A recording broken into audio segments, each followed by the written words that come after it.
How's it all going? Everybody getting their brains expanded, we're hoping. So welcome to this captivating session, Get On Board with Smarter Cities. Without further ado, I'd like to introduce our fabulous Smarter Cities expert panel speakers. So first, Heath Walker. Welcome, Heath. Heath is the Marketing Communications Manager for Tesla in Australia, including the new Powerwall and Powerpack products. With no paid advertising or sponsorships, Heath's role concentrates on media, direct and experiential marketing. He also manages key business and government relationships to accelerate the adoption of electric vehicles. Heath has a wealth of experience in marketing, having led some key motor vehicle launches within Australia and having worked as head of the brand on the 150 Melbourne Cup Carnival and head of events and broadcast for the Formula One Grand Prix and MotoGP in Australia. And you're obviously a car enthusiast? Yeah, Good, we're going to get on very well. Awesome. Next, I'd like to introduce Harley Young. Harley is the Consulting Practice Director of Smart Connected Cities for Cisco Australia. Through 2 startups and more than a dozen years in consulting with Deloitte Digital, Harley has focused on helping public and private sector organisations using emerging technology to deliver better outcomes for citizens, business and communities. He's published numerous articles about cloud, social and mobile computing and works to support the new generation of thinkers, creators and doers through CSIRO's Scientists in School program. Welcome, Harley. Thank you. Our third fantastic speaker is Bonnie Shaw. Come on up, Bonnie. Bonnie has spent her career at the nexus of city design, community co-creation, digital technology and entrepreneurship. She has recently joined the new Smart City office at the City of Melbourne, focused on imagining and realising the interactions between the physical, digital and human systems required to enable Melbourne as a leading smart city. And finally, we have Marcus Geeson. Welcome, Marcus. Marcus has been a digital technologist for over 10 years. He is an innovation team leader with Deloitte Digital's practice. His passion is automation, IoT in the tracking space, and all things data as pathways to improve individual and community lifestyles. His recent project experience includes the co-creation of Telstra's startup brand Belong, and the establishment of a new innovation lab for one of Australia's largest banks, with over $50 million in VC funding. Ask him about service design, agile methodologies, and how to disrupt your organisation from the inside out before it happens from the outside in. Fabulous. So I'd now like us for Heath to kickstart our Smarter Cities journey. We're just going to show you some visuals and then we're going to cut to the panel.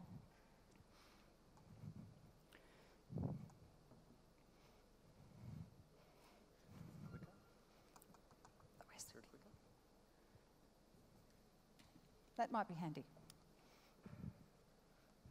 All right, thanks everyone. I'm going to take you through Autopilot because it's probably the most applicable to what we're talking about. So it's the latest feature in the Model S and allows the vehicle to auto steer, auto park and auto lane change. So it's a step towards autonomous vehicles. And we've been taking a few of the news crews out in the vehicle, so you'll be able to see some footage of the car doing Autopilot around the Botanic Gardens tonight on the news. So I just want to start with a safe harbour statement. You can read that very quickly, so we're in a secure environment. So the mission of Tesla is to accelerate the world's transition to sustainable transport. We've released our patents and very keen to have other companies start making electric vehicles. We're quite a young company, but we were started in 2003. We've got a 3-stage master plan. The first was to build the Roadster, a proof of concept. Stage 2 is the Model S and the Model X, which is a premium sedan and premium SUV at a medium price, although some of you will say it's a high price. But the next model is the Model 3, our 3rd stage, which is mass vehicle production at a lower cost. There's a lot of other things that are along that timeline, but we're on a tight schedule, so I'll keep moving. The major focus is Autopilot, and I'll start with a quick video of Auto Steer to show you what it's made of.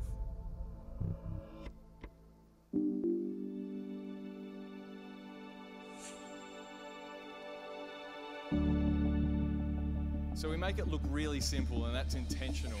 So it's a quick double tap on the cruise control stalk, and essentially the car, reading data, starts to steer itself. And I'll go into detail on how that works in a sec. The next one is auto lane change. So it's a lock of the indicator stalk, and the car reads its surroundings and then changes lanes for you. Keeping in mind, this was launched to every Model S in Australia over the air. So we send over the air software updates, which are free of charge. The data's free as well, because we pay for that. So all our owners got these features at no cost. And the last one is auto park. We do both parallel parking and perpendicular parking. And the car essentially recognizes a car spot, you push start, and unlike other vehicles, it actually does the pedals as well as the steering, and actually puts itself in park, and all you need to do is actually hop out of the vehicle at the end of it. So how does this work? It uses data. So Autopilot was introduced because we wanted the best driving experience, and although we can't remove the other traffic on the road, the next best thing is to remove mundane driving, whether it be stop-start traffic whilst commuting or long-distance driving, and that's where Autopilot comes into play. So we use ultrasonic sensors around the car which read up to 5 meters around the vehicle. We use a forward-facing camera to read objects and the line markings on the road. A forward radar to read other vehicles, which helps with the adaptive cruise control, speeding up and slowing down the vehicle. And the last but not least is GPS mapping, which other car companies use as well. But there's one interesting thing about this. We also use nav info mapping, or what I call dynamic mapping. And because AutoSteer is in beta, it means it's customer ready but continually learning. And I'm happy I can use the word beta freely in this room with the majority of you understanding it. So essentially the car's taking the data, or we're taking the data from the car, feeding it up, and it's teaching the fleet of Model S. So in a single day, the amount of data that we get from the fleet of Model S is the amount that the autonomous cars that Google have on the road have been collecting for 10 years. So it shows you that the data that we're receiving is advancing the technology at a rapid rate. And all of this allows us to introduce Autopilot to our fleet of vehicles. This is what the driver sees, and what's marked blue is the primary data that the car's receiving. So it reads the speed sign, and although it doesn't set the cruise at that speed, that's still on the driver's to-do list. The 2 blue line markings are the primary data. If it then starts to read the car in front, the car will become blue. And that's the Autopilot. Thank you so much, Heath. So do you want to hand the clicker to Harley? I already have one. Oh, fantastic, okay. So I want to try something here. Everyone put your hands up. Now, if you don't have a smartphone with you or own one, put your hand down. So basically, everyone still has a smartphone. So networks are almost everywhere, and sensors are so low cost that they're in everything from cars to watches. And all of us are carrying cell phones. And as phones have gotten smart, that same conversation has emerged around smart cities. This concept has garnered a lot of attention in recent years with both strong advocates and critical opposition. A lot of this opposition stems from criticism of the smart city being portrayed as some sort of techno-utopia. And a lot of vendors are still pushing that agenda, where they arrive on a city's doorstep and the little sparkle comes from the salesperson's mouth, and they're like, I have just the solution for you. But without a real vision and strategy about how all of that technology will be incorporated into cities,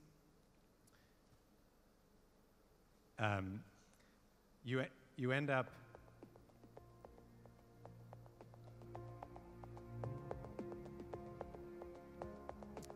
up in a situation where cities are building or deploying or buying all of this technology, but it's not actually making them very smart.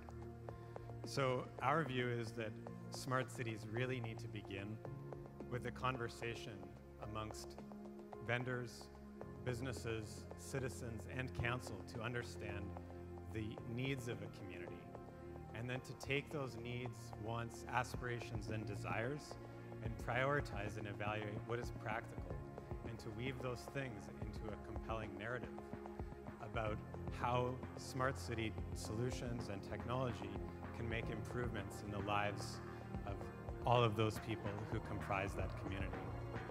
And then cities need to work out how they can protect all of that data that they're collecting, but still share it with the people that make up that community, so that the technology can be used to help digitize the city's business processes and drive forward those experiments and innovations that make that city a better place. So I'd like to walk you through quickly 3 short vignettes about how cities around the world have been using this to great advantage. So in Barcelona, they treat their city as a living laboratory, and they've deployed a bunch of different smart city solutions, and they've been able to create new jobs for their economy. They've been able to advance their sustainability goals with respect to reducing their water consumption, and they've been able to generate new revenues through smart parking that they can deploy for other things within their city's context. And Rio de Janeiro has tried to use this technology to tear down organizational silos and merge 20 different business units within their city into this integrated central operations center, where they have the ability to look at what's going on all around the city and come up with better ways to get to different places and to solve problems. And the result has been a 30% reduction in their emergency response time, something that will no doubt be handy as we send our Australian athletes there this summer for the upcoming Olympics. And finally, here in Australia, the Sunshine Coast has recently implemented a smart city framework, and as they embark on this new journey to build a new central business district in the Maroochydore City Centre, they're going to use that platform as a way to move forward to make their city Australia's most sustainable region. And I'd like to talk a little bit about one specific use case that they've rolled out, which is Wi-Fi in a public park. So they've worked with a bunch of their solution partners to deploy Wi-Fi in one of their parks, and that's delivered 4 benefits. The first is that it's provided citizens free and fast Wi-Fi access in the park. Second, the data that Wi-Fi network generates that shows where people are going in the park and what they're doing there allows council to make better decisions about when they might pick up rubbish in the park, or what other assets they might deploy in the park, like play structures or barbecues, in order to help deliver new services to citizens. The third is that instead of on the Wi-Fi splash page adding all of these fields about please supply your name, your address, your phone number, which if someone is looking at the Wi-Fi data at the Sydney airport might conclude that there are a lot of people named ASDF that are using the airport's Wi-Fi. The Sunshine Coast network, their splash page just asks one simple question: what are you doing in the park? So people can ask, oh, I'm here with a dog, or I'm taking my kids to play in the water park, or I'm just here to read a book. So it allows the council to get these little pulses of information about what people are doing in that park to make the park a better place. And so with that, I'd like to turn things back over to Catherine.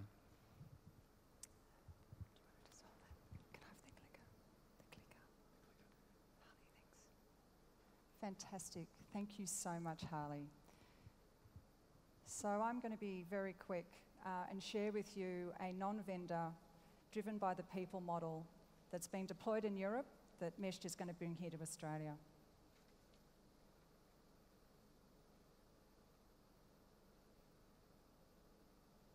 Just going to show a short video. Imagine an Internet of Things data network that's created by the people and free and open for everyone to use. That's our mission at the Things Network.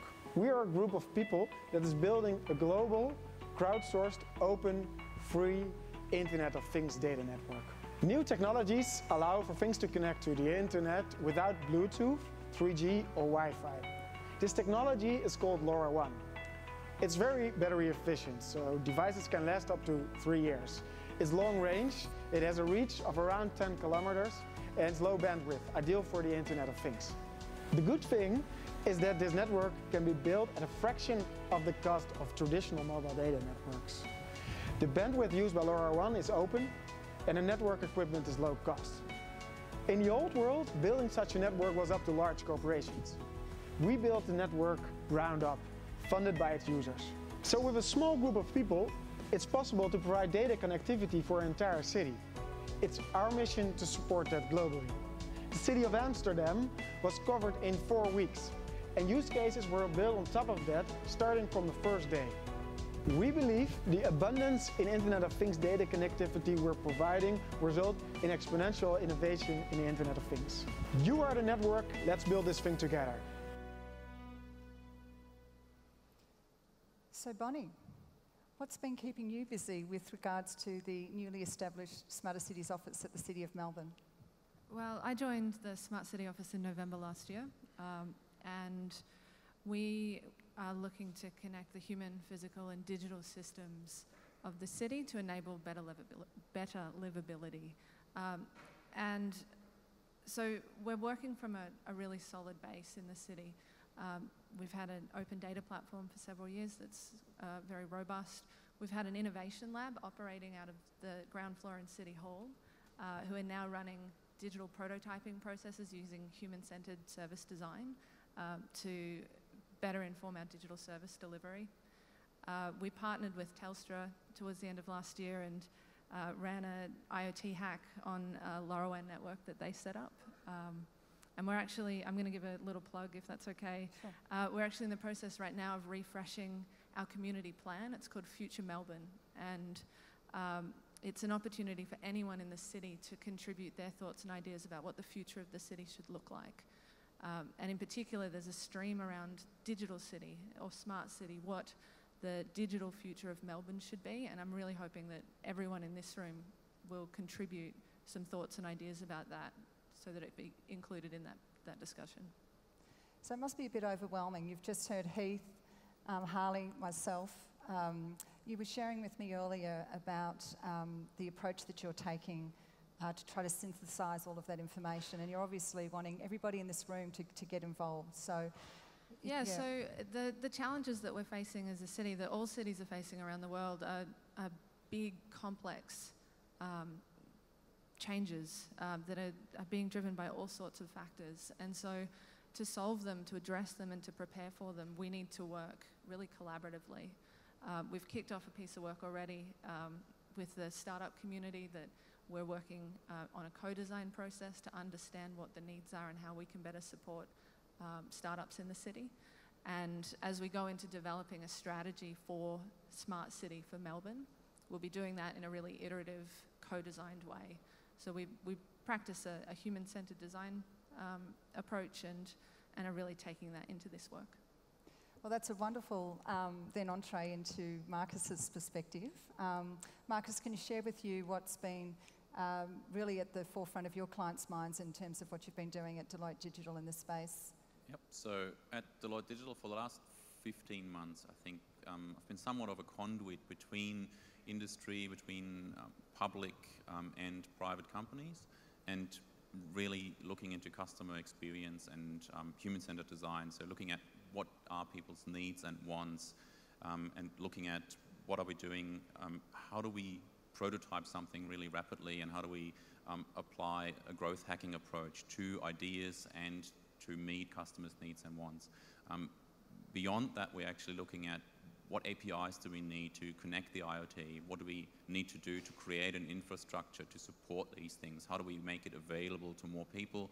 And how do we help the industry? And how do we help the public sector to actually make that happen?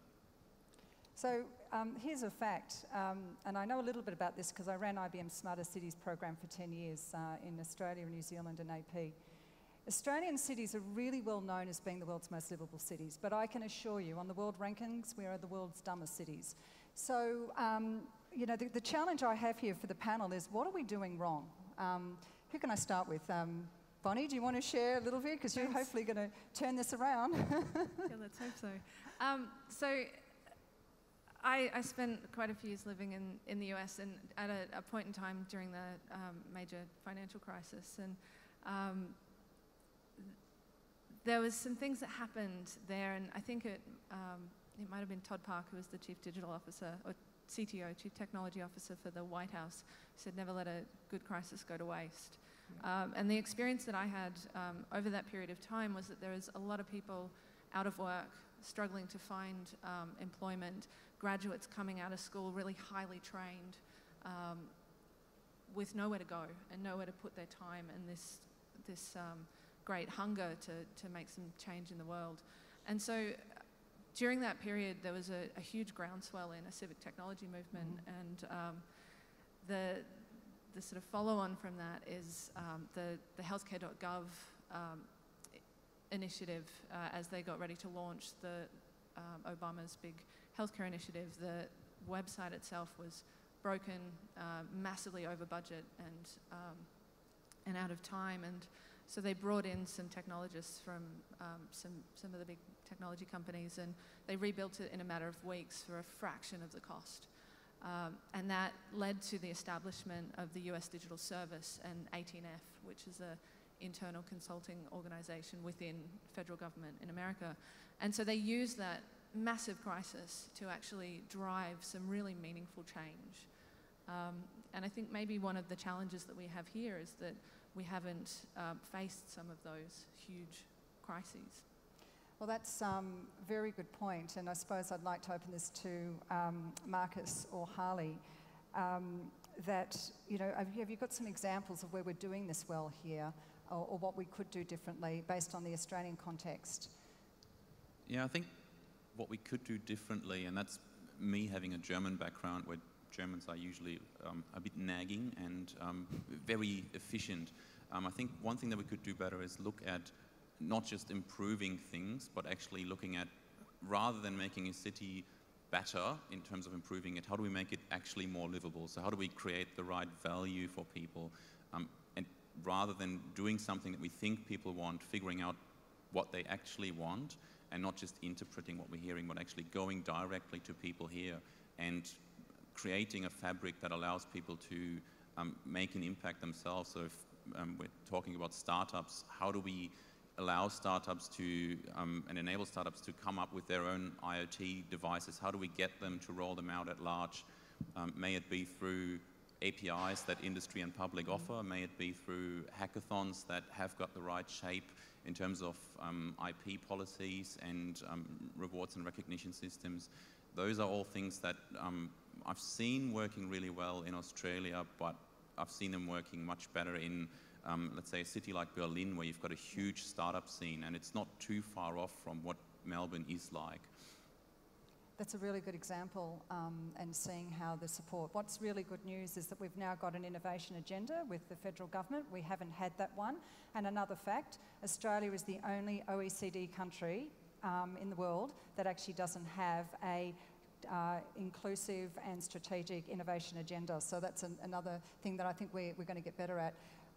Harley, did you want to add a perspective just on that, of what we could do differently, or where you're seeing pockets of great innovation around smarter cities in Australian context? I would say most of what I think about is actually what trade-offs occur when cities become smart, because you mentioned that Australian communities, although they're the most livable, they're not necessarily the, quote, smartest.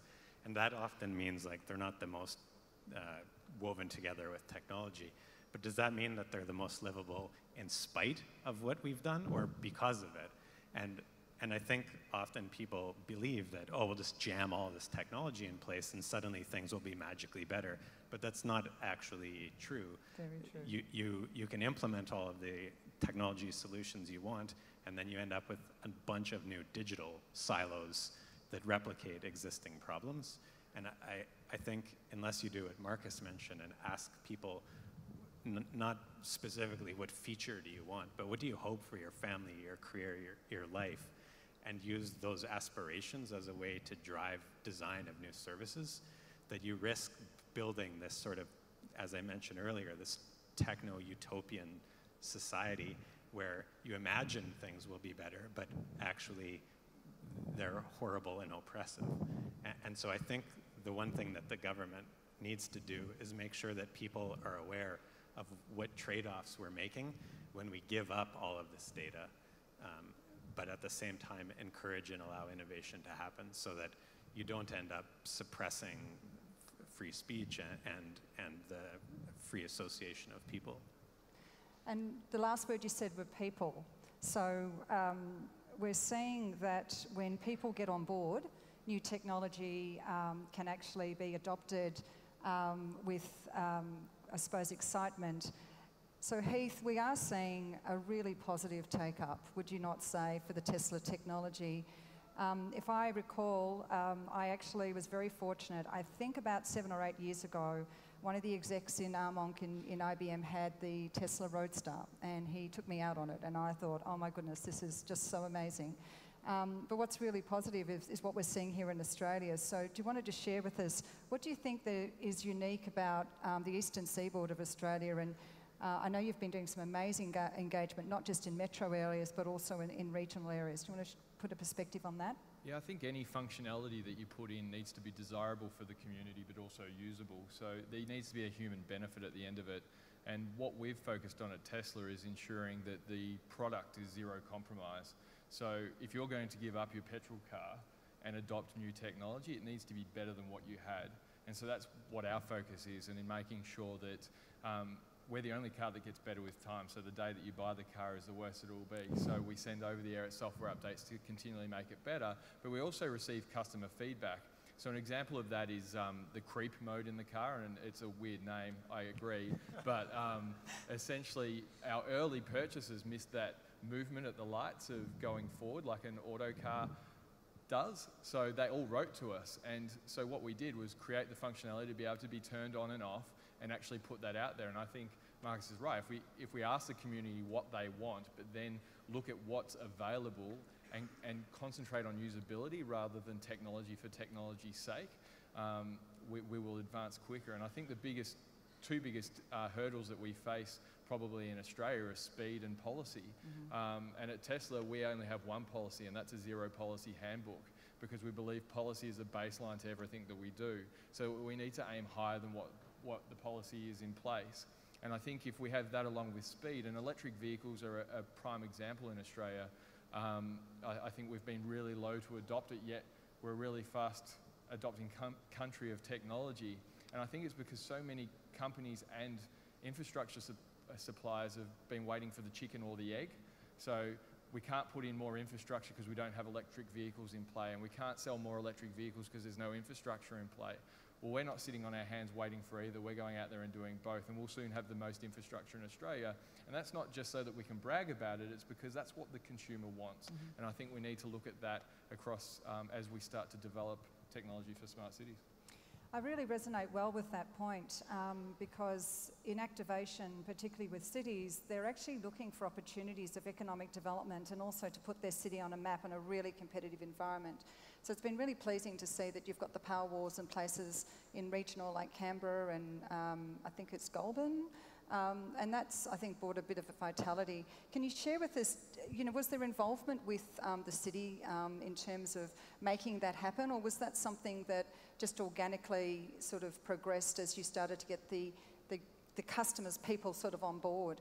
Yeah, so the primary focus was our customers. So we looked at the major routes where superchargers could go, and then Melbourne to Sydney was the primary route, and we've connected those two cities. But as we started to roll them out, we started to get contact from multiple regional cities that saw the benefit. So Goulburn's a great example. They previously were really glad that there was a highway put in place to bypass them because it actually removed trucks from coming through their town, which meant infrastructure was getting repaired on an ongoing basis. But then they lost the tourism because everyone started bypassing them, especially once you got those super petrol stations that came along that have all your great eateries in them for people to stop off at. But what they love about having a supercharger in town is not only are they getting tourists back in, but due to the price point of our vehicle, they're getting high income earning tourists come through their town again and rediscovering road trips.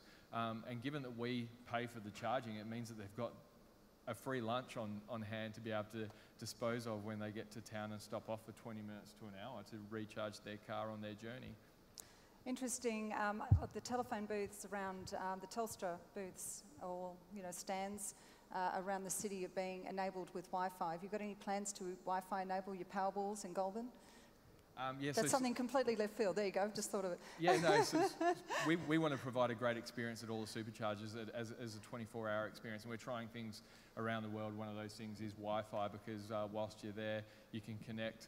Unfortunately, in this country, we don't have the web browser in the car, so you could actually just sit in your car and browse the web in other countries, but at least to have your phone accessible to be able to do that would be great. But we're looking at other things, like we've got a 24-hour accessible lounge at our service centre in Richmond, so if you come and charge there, you get a code to the door. There's free Foxtel, free Wi-Fi, free munchies. You can catch up on Game of Thrones. And we would like to offer, maybe not Game of Thrones everywhere, but the ability to be able to relax whilst you charge your car, so that you're not sitting in a petrol station with the smell of gasoline around you and a pretty poor experience. We want you to go to nice eateries and enjoy the experience of small country towns whilst you're going on that long distance journey. So there's lots of new technology that we can start to integrate. And I think as we work with people and technology providers like Telstra, we'll be able to offer what the consumer wants. And we're constantly talking to our owners about what they want to see at those locations.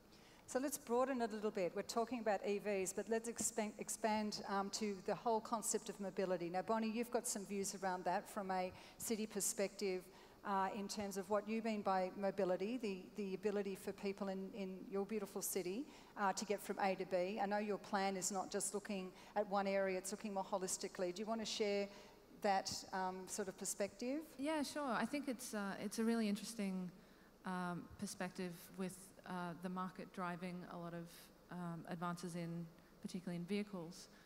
But when we think about mobility in the city, it has to encompass bikes and pedestrians and trains and trams, and as well as roads and cars. And so it's quite a complex system that we need to understand. And so as we go into some planning around that, we'll want to engage with everyone that we can to build some good relationships and tackle the problems together. Marcus, Harley, do you want to add to the broader concept of mobility and what we're seeing as some of the models coming more broadly? Not really, other than to observe that the supercharger stations basically are like the new Michelin guidebook that, Michelin published to get people to drive around in their cars, and now has become one of the most prestigious restaurant awards. You could also offer smoking lounges since there's no petroleum around. That's very left field. What about a cigar bar, Exactly. I've just been to Cuba. Some I'm gambling. sure that we could see some contra deals between Havana and Melbourne. That'd be really cool. Marcus, any perspectives around in the mobility space that you're seeing more broadly, or? I think the mobility space in Melbourne is an interesting one in particular. If we talk about ride sharing, for instance. So if we look at a classic example, Uber and the recent taxi Twitter campaign, I don't know if you guys would have seen it, that was quite interesting. I think there's still an untapped market to expand on that and to actually look at what else can we do in terms of sharing, in terms of getting people mobile and getting people to share an approach to mobility. Well, that's very important, because Uber is considered one of the leaders in what we call the sharing economy model. So, we've seen the Ubers, the Airbnb. I know that in Manly, actually there's a suburb in Sydney, Tamarama. People heard of Tamarama? 60% of properties in Tamarama are actually on Airbnb. It's got beautiful views of the ocean, so it's pretty popular. But it's causing problems with council because, bins aren't being collected, wild parties are happening. Recently in the Gold Coast, there was a poor family that got held down on the floor because the owner of the property was using it as a hydroponics lab for drugs and had locked one of the rooms, and the police got the wrong family. So there you go. So I'm just sort of trying to bring in this concept of the sharing economy. How do we see that relating to cities? I mean, we've seen this disruption in the taxi market. Is there any perspectives people want to add to that? Because that's kind of part of a smart city, isn't it, really, about trying new things and getting people at the focus to get better service? Yeah, from an automotive point of view, I think we're going to see a huge change as autonomous vehicles become stronger elements to market and adoptions taken up of those. Private ownership will drop, and we estimate that it'll drop quite quickly by around about 20%, which means people will be booking cars, not dissimilar to Uber, but they'll be turning up to take you where you need to go, potentially without a driver or a host. And that may include ride sharing, but that then has an on-flowing effect to a lot of things that I don't think people are thinking about. Multi-storey car parks that will have less need because the car will be moving on and off the street as it's required at major bays, as opposed to utilising prime real estate. In addition to the elderly having more freedom to be able to actually venture it back out into society because they've got the freedom to book the vehicle when and how they want, or share it amongst an immediate family and actually summon the car to their home when they need it, from whether it be their son or daughter who's not using it for that particular day. So I think it'll be interesting to see the dynamic of change, but also from a transportation point of view, the flow of traffic and how the cars work together, similar to a school of fish swimming through the water, being able to identify when to speed up and when to slow down, and actually creating a better transportation system along. We hope that it doesn't happen too soon, because the Model S is a super car to drive, but it's on our doorsteps. You can, with autopilot alone, and we encourage you to go and try it out with no commitment, I guarantee, to actually see what the future might look like. Yeah, and I think there's an on-flow effect to that. I think looking at the property prices, and we know that properties are 10 to 30% more expensive if they include car parks. So with ride sharing, for instance, becoming more and more available, that means that property prices, if they have maybe a shared Tesla or other car that comes with the property for the inhabitants of that property, the pricing structures will change, and it'll have a more livable quality to the overall city or community that those new places might be in. And I think we've got out in the front a couple of really good examples on other share space offerings where people are now looking at other models. Where can we share spaces? Where can we share storage space, but also the mesh approach of can we share data and connectivity amongst each other? I think that will definitely play a much bigger role in the future. And that's at the core of it, because I was just, and Bonnie, add to that, the enabling bit here is the technology, because the analytics and the data and the networks. So that's fantastic. Pick up, Marcus. Bonnie, yeah. Yeah, I'd just like to add, I think there's some really interesting evolutions around these asset sharing platforms and how they enable efficiencies around that. The other part of it is around the relationships that are built off the back of these. So if you look at something like Casserole Club, or there's a bunch of meal sharing platforms around where you can invite people into your home to share a meal. Those kind of platforms build a resilience in a community. They actually drive new connections and help people become more connected and more able to bounce back from shock.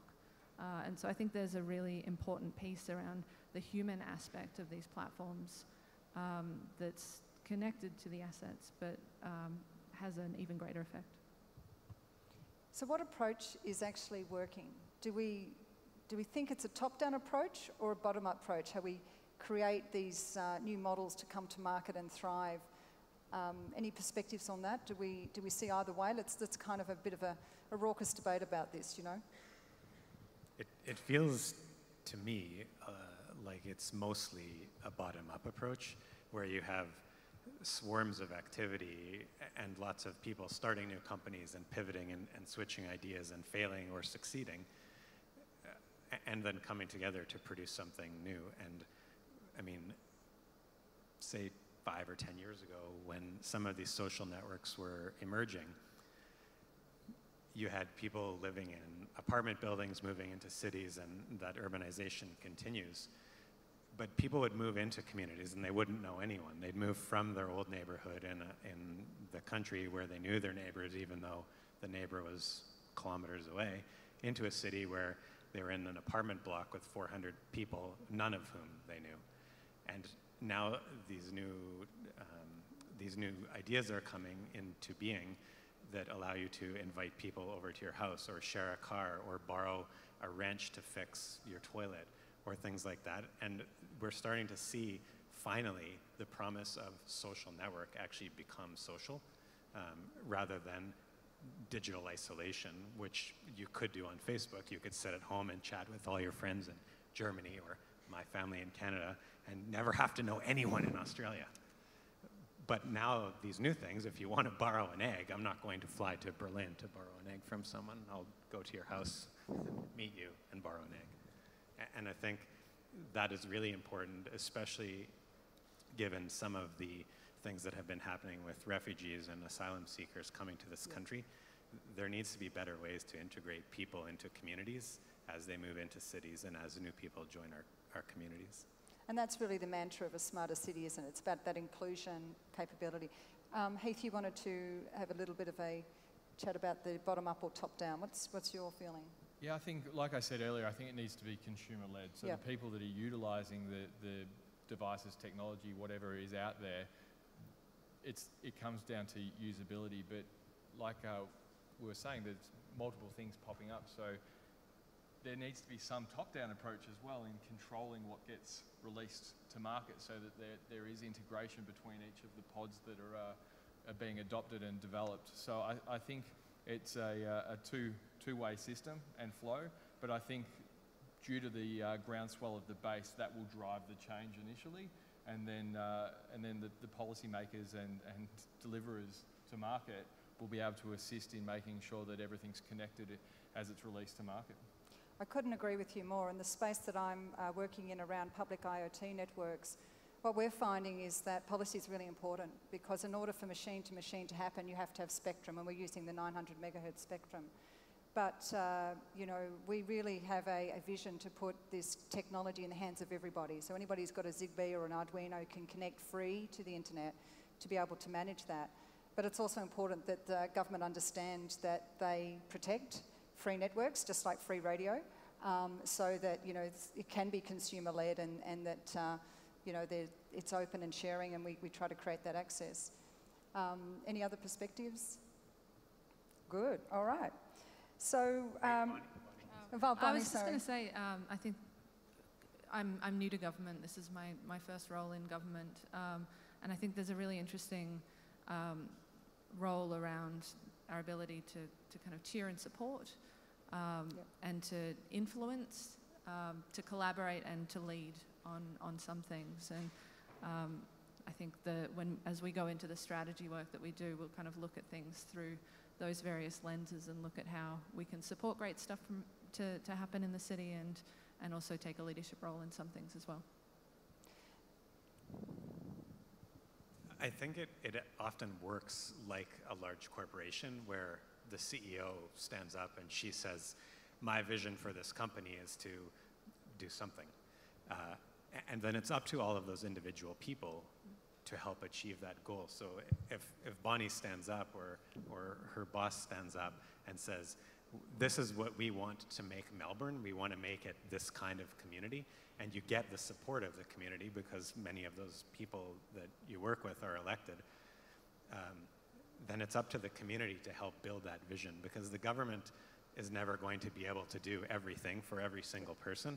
But by establishing that vision and setting the direction for the community, I think you get people catalyzing around ideas and helping create that outcome for the community. And just on that, I'm going to give another plug for the Future Melbourne process, which is actually the opportunity for the community now to help shape that vision. So we're going community first. So we need that vision to come from the people that live and work and visit Melbourne, so that we can take that as the guidance for the city that we want to build. Yeah, I think there's an opportunity there. I think there's an opportunity there for co-creation and co-ownership of the Internet of Things and connected devices. I think there is an opportunity possibly to have a more direct way to democracy. If we look at Switzerland and Switzerland's approach, I don't know who of you might know this, but if they gather 100,000 signatures, they basically hold a referendum on any matter that has been signed by 100,000 people. So there's no reason why you couldn't digitize that and why you couldn't roll that out maybe on a council level or even on a state level. It's something that is technologically feasible. It's just something that has not been done yet. But I think there is an opportunity there to make decisions more directly and involve people much more in direct decision makings on very specific topics. So in closing, before we open up for questions, ask the panel members to think about what they saw as the 3 most important ingredients to bring about smart faster. You don't have to talk about 3, but if there's 1 or 2, please share with us your perspectives of how we could get Australia as, and Melbourne, the world's smartest city. Sure. So I've been trying to learn a practice of mindfulness. It's not going that well. But the best way that I heard someone describe the practice of mindfulness is like lifting weights. And you only build muscle when you build resistance, when you actually do the work. You don't build them by holding a weight down or holding a weight up. It's the practice of continually going through that process. And I think for the way I'm looking at this, we need to do the work. So for us to get really good at this, for us to be a really smart city, we actually need to test projects in the city and in our own labs. And so we're working through prototyping process. So we rapidly prototype stuff, test it with our users and our customers and our citizens. And I think as we go into this strategy piece of work, we'll bring people together to collaborate to do that from business and from other parts of the organization and actually build stuff and test it. And I think that's how we'll get really smart. I think readiness, so readiness to be reactive to what's coming forward. I think in a lot of cases, and I think speed's the other one, I think we're very slow to adapt to change, whether that's due to policy or understanding what needs to be done. So I think if we keep those 2 things in mind when adopting change, we'll be much faster at releasing the right solution. And I think testing's an integral part of that, because we then understand what the usability and the desire is in market. Yeah, and I think to add to that, change, sometimes people ask for change much faster than they're able to consume it. So I think a good level of transparency adds to that. So being able to understand why a certain change has happened is a key thing to actually introduce change. Okay. Well, from my own perspective, I liked your point about readiness, and what I'd like to encourage is that there are a lot of young people here in the room. A lot of our policy people are kind of my age and above. So we need, I think, activation from young, diverse ways of thinking. I think what we're seeing also in Australia is we're attracting amazing talent from Europe and the US and Asia. And that's and Canada. And Canada, of course. I'm so sorry. I love Canada. I love Canada. Sorry. I actually was sent to Alberta, Canada for 2 months. I met with the oil sand... Hopefully in the summer. Well, no, actually, I was sent up to meet the oil sand mining truckers. And that was because as they come down, there's one road that goes from the north to the south, right, in Alberta. They get the oil from the oil sands and they truck it down to Calgary.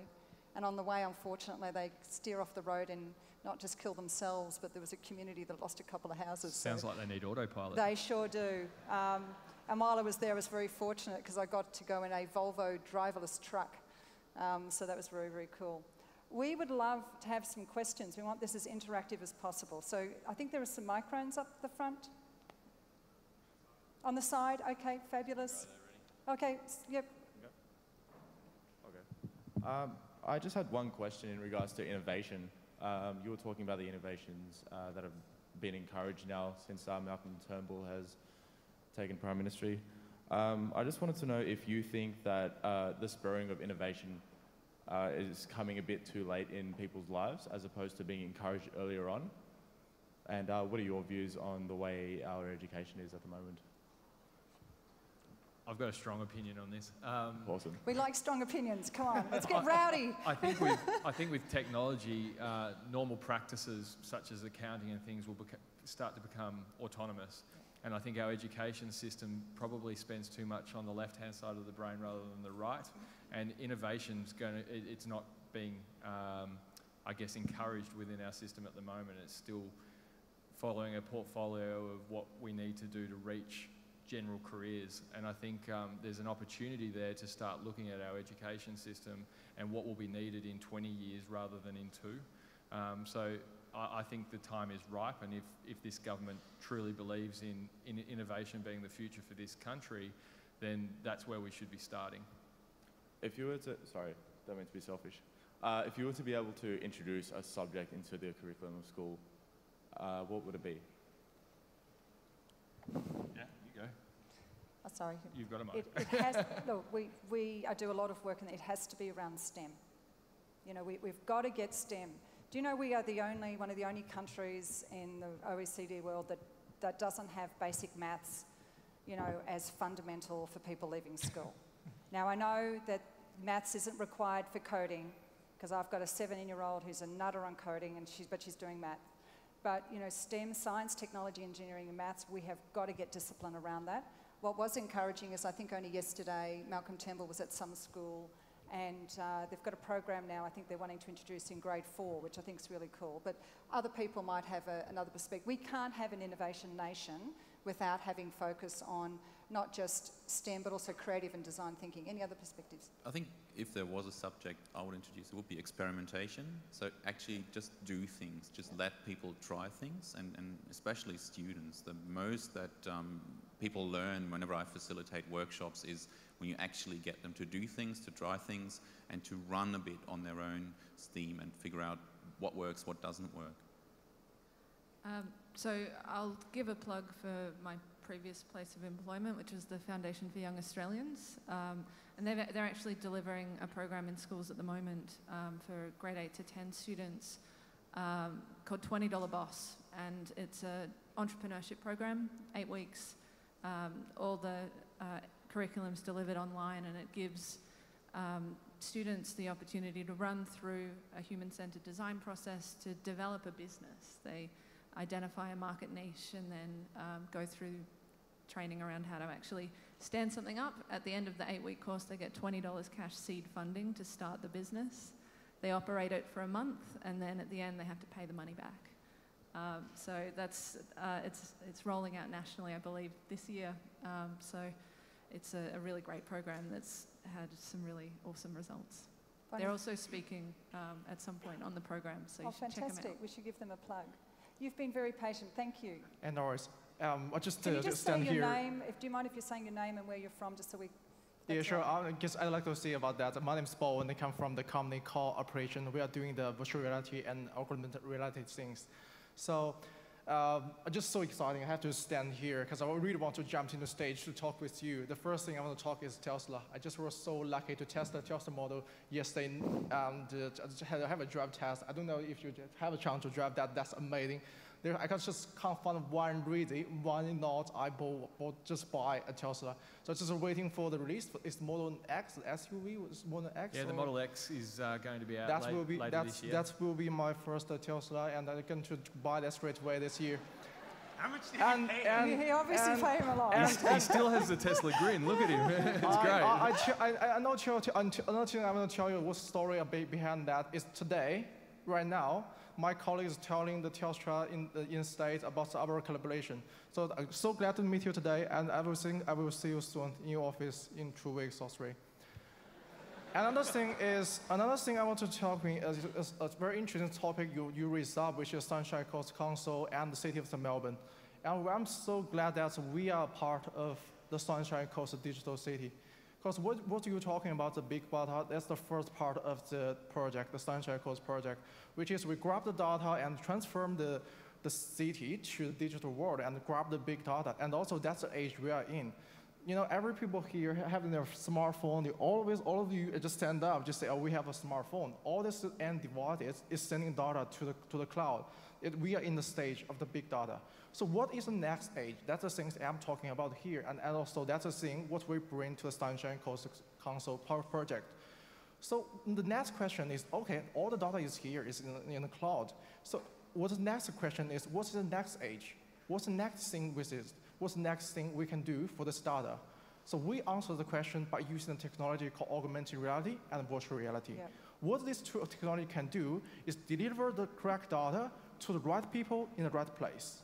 So can we have your question? And this is fantastic. So do you have a question for the panel? Because there's other people waiting, which is fantastic. My question is more about the city of Melbourne, because we are a part of the Sunshine Coast thing.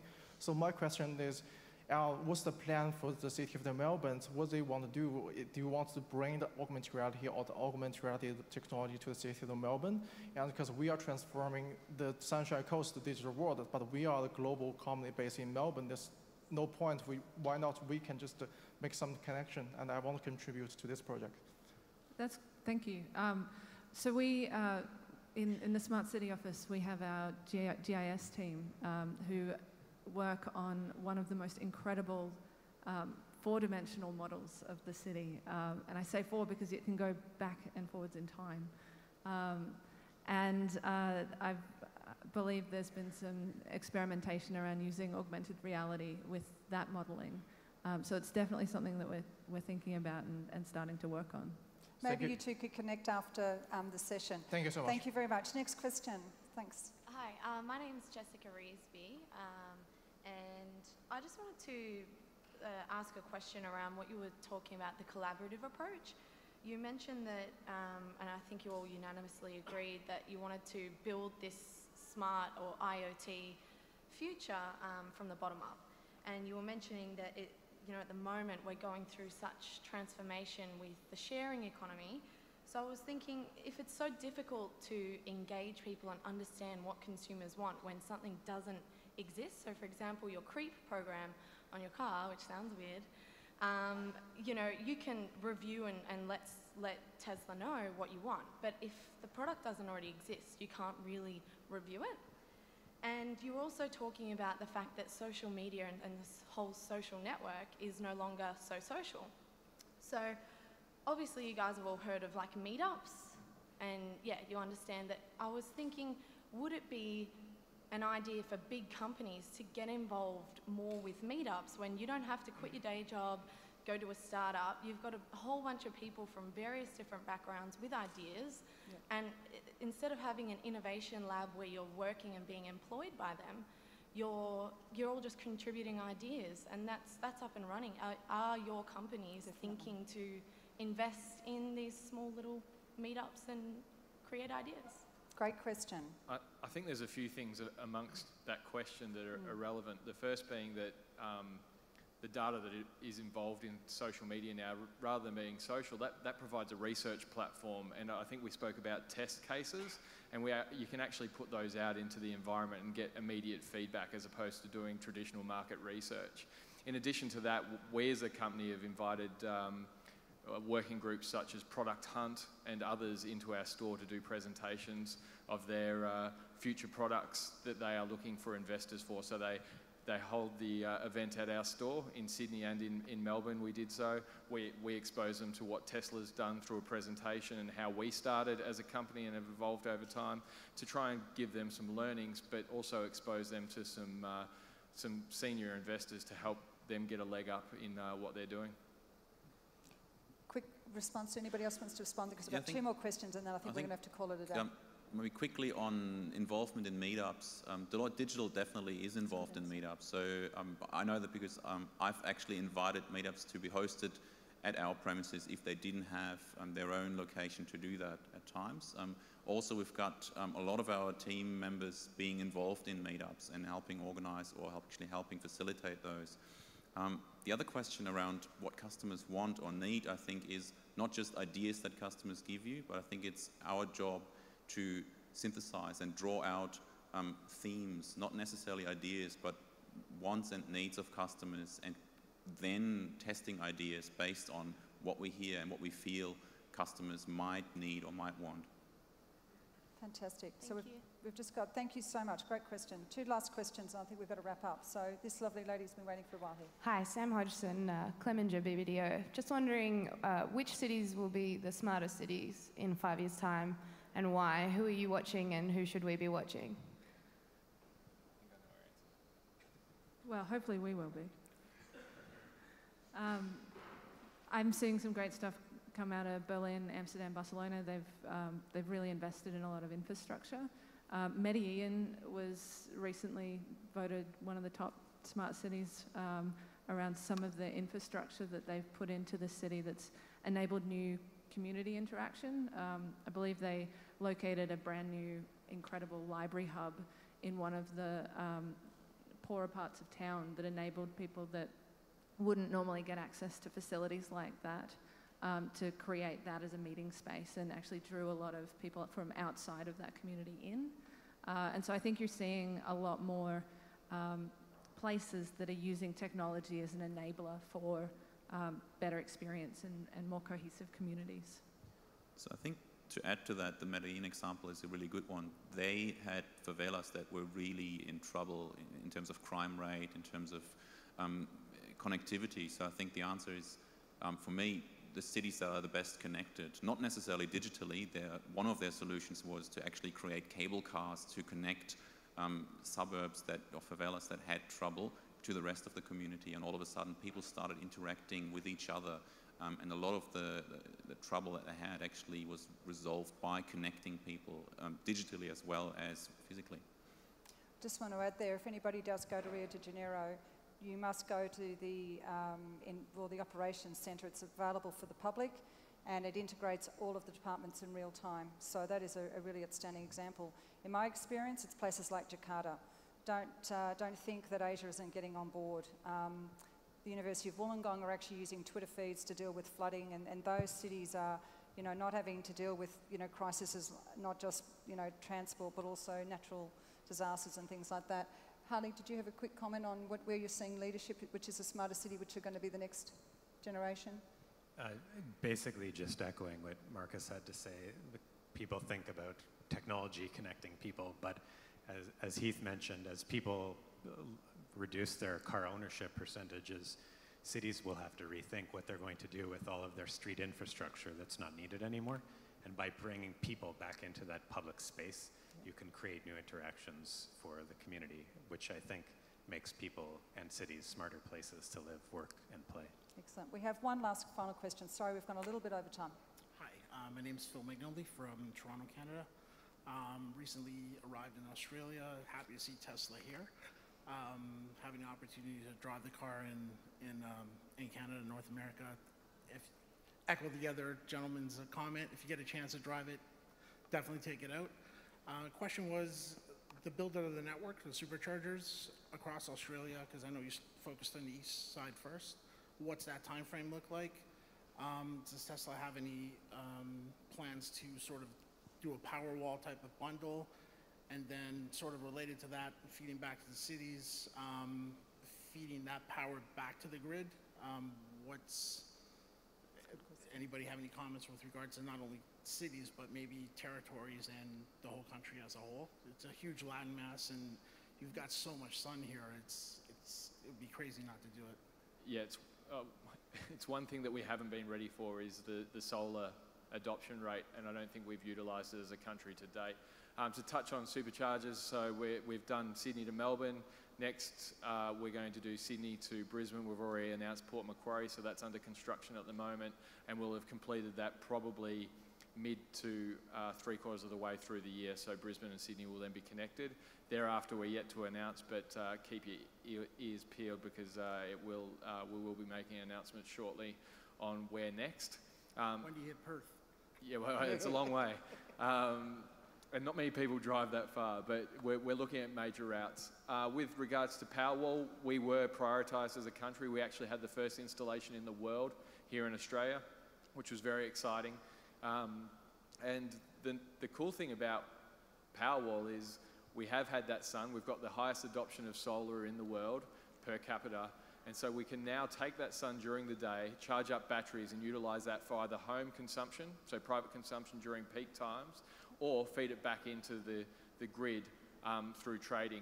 And not only that, we've got utility scale batteries as well, and certainly something I'd love to see our local government here adopt, given that we've got one of the dirtiest grids in the world with brown coal. And I don't know how many of you know how the grid operates, but we're running at peak constantly, and that's to cover essentially 7 days of the year. So if we could offset that through battery and have that utilised during those peak times, we could shave essentially 15 to 20% off the emissions that are coming from our power plant. And that's a really simple and easy thing to do. It costs money, sure, but the technology is there and now. It'll be interesting to see what people do. A lot of people are talking about getting off the grid. I think that's solely to stick it to the man in the short term rather than seeing a long-term gain. I think we'd be silly to do away with the poles and wires that we've invested in, but I think we'll see a communal grid. And talking about a sharing economy, people will start to have batteries at their home and be able to share that amongst. So those that adopt early will get rewarded through feeding back into the grid and utilising that power for those that can't afford power storage in the short term. And over a long period of time, as things become more affordable, like all technology, we'll see people adopt battery packs that will enable a community-sized grid, and that's what I would love to see, and hopefully it comes to fruition. Is there any concerted effort that you've seen as far as Yep, cities? so I'll close that out because we've got to finish. So 3 points. Australia has the largest penetration of solar panels on households per capita in the world. Secondly, have a look at AGL's energy announcement today. They're going full-blown with solar.